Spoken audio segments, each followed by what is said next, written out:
They showed some Xbox Series X stuff. Yeah, we talked last week. Oh yeah, they kind of did. They did. They technically did. Remember that weird little gross penis? That came out of the wall. Yes. Yeah, I they do showed remember a weird wall penis, one, right, from the H.R. Geiger glory hole simulator. Yep. Known as Scorn.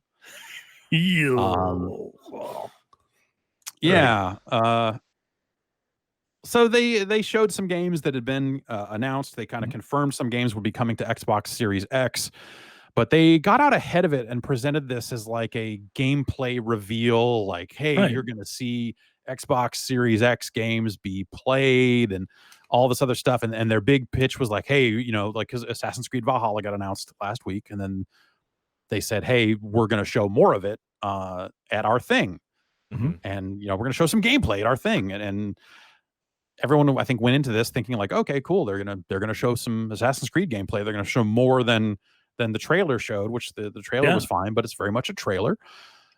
And then I think as that thing got closer, and as maybe some people started to realize the expectations for this, when what was about to be shown were getting way out of whack, you had let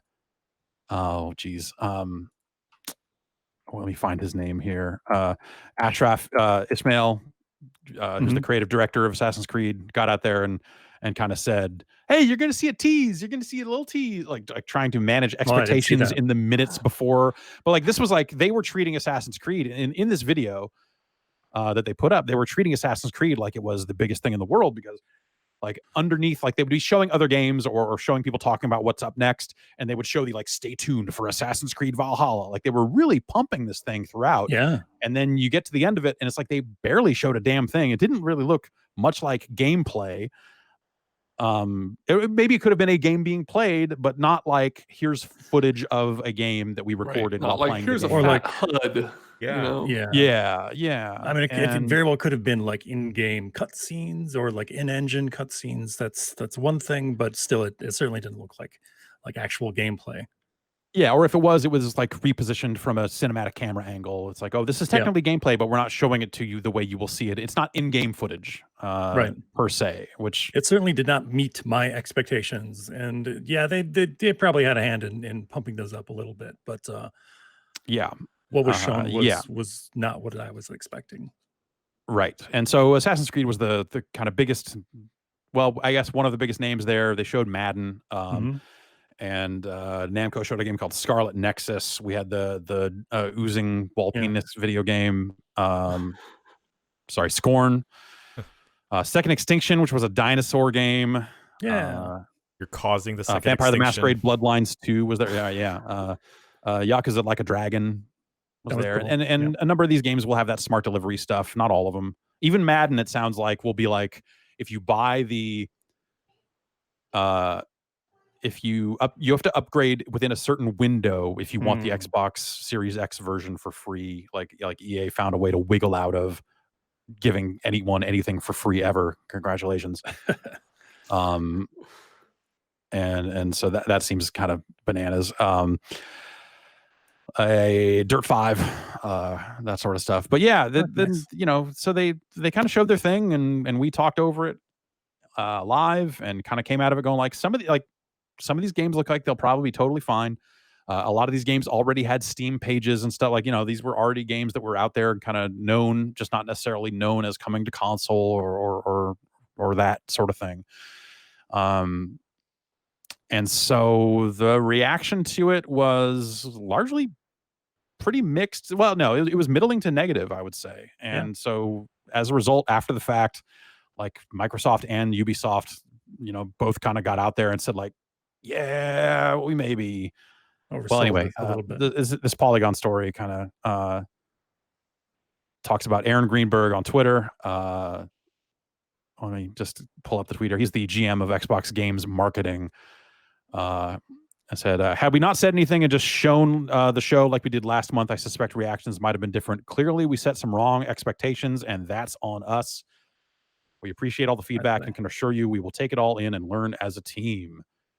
This was really their chance, because like Okay, there was the PS5 event with Cerny, right? And that was so underwhelming. Granted, that was like supposed to be a GDC thing. It was mostly the public that kind of misconstrued that was going to be a big, like, here's the games and stuff.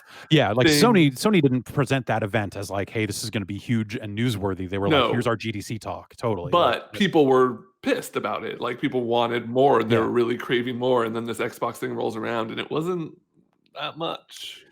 And in this case, like, they got out there and said, this is going to be gameplay. This is, like, you're going into that thing going like, holy shit, like, this is going to be like an E3 level of game announcement. And then they had to get out and say, this is going to be stuff from our third-party partners. Halo will not be here. And so you're like, okay. And then they say, like, Halo will come in July. We're going to show first-party stuff in July. So they already had to get out there and kind of say this is a third-party event. A lot of qualifiers on it. Exactly. And so they started putting more and more qualifiers on it. But then even when they got to putting it out there, it still was a disappointment. And for something that, was kind of like their chance to be like, hey, we're coming out here first with a grip of gameplay on our new console, like, that could have been a very big moment, but they just didn't have the goods. Yeah, they just didn't have it. So and they should not have presented it in that way, because I think it's right. Like, if they had said, hey, we're gonna talk about some new games coming to Xbox Series X and show you some new stuff without going heavy on the word gameplay, this would have been a very different this would have been a different event. This would have looked different. But I think it only stands out because they've been doing a pretty good job overall of with their announcements, the stuff they've had over time. Like they've measured and like, they've shown some goods, as it were. Yeah, and they contextualize it properly most of the time. Yeah.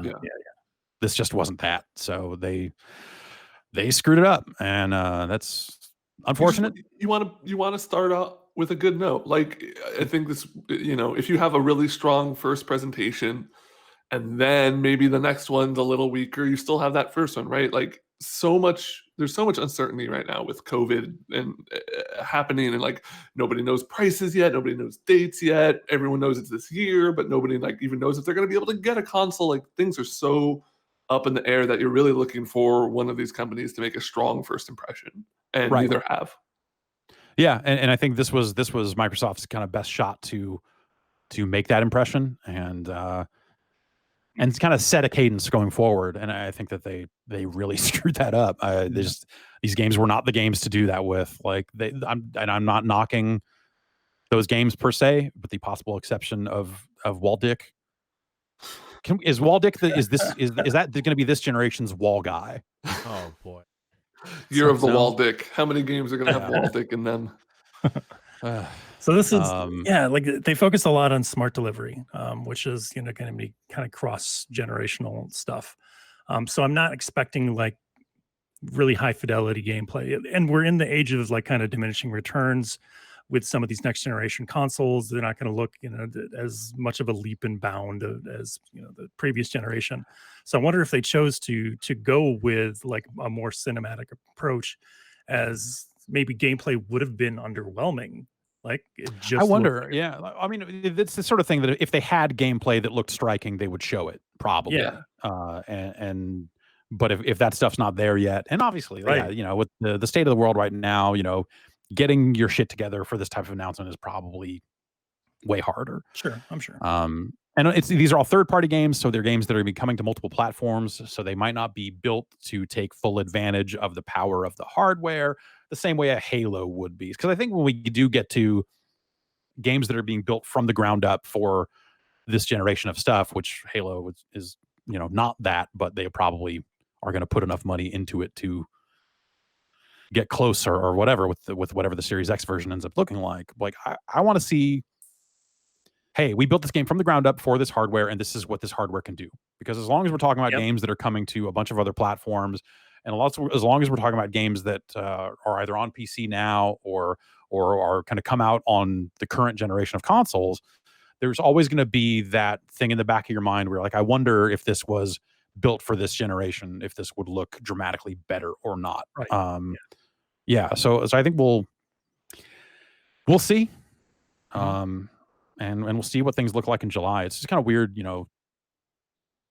the Series X launch, like, I don't know what Microsoft has, because all they're really getting out there and confirming is Halo.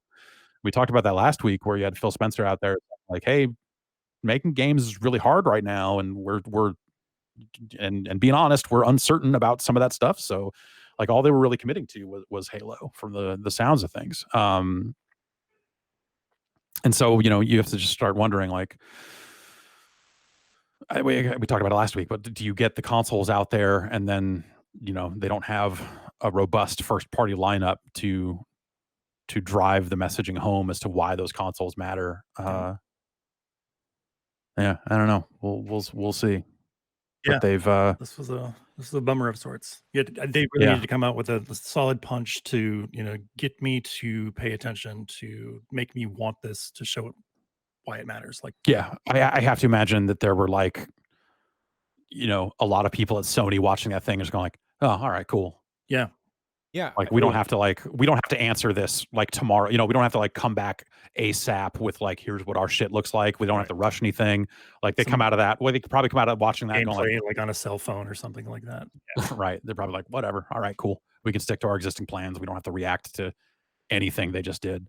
Yeah, the thing I was most excited for was probably the new Yakuza game, but that's already out on existing platforms. Yeah, that's out in Japan now. Yeah. So yeah, but it's cool that it's going to come there.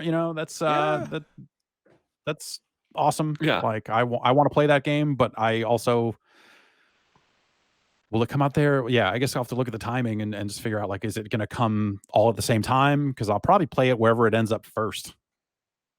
And they also announced it for PC in that time frame too. So, right.